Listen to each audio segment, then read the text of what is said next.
আলহামদুলিল্লাহ। Hello viewers, আসসালামু আলাইকুম রহমতুল্লাহি ওয়া বারাকাতুহু। আজকে আমরা ন্যাশনাল লাইফ ইন্স্যুরেন্সে এসেছি, যা দেখতেই পারতেছেন যে ন্যাশনাল লাইফ ইন্স্যুরেন্সে এই মুহূর্তে রয়েছি। ন্যাশনাল লাইফ ইন্স্যুরেন্সে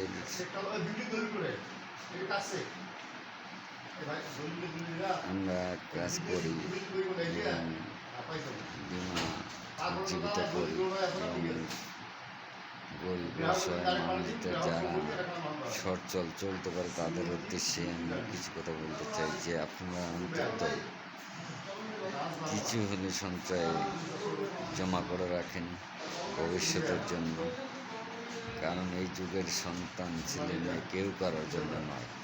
তাই বলতে চাই যে নিজেরটা নিজেই করে যদি রাখতে পারেন, এই বলে আমি আমার সংক্ষিপ্ত বক্তব্য এখানেই আপনাদের মাঝে পেশ করলাম।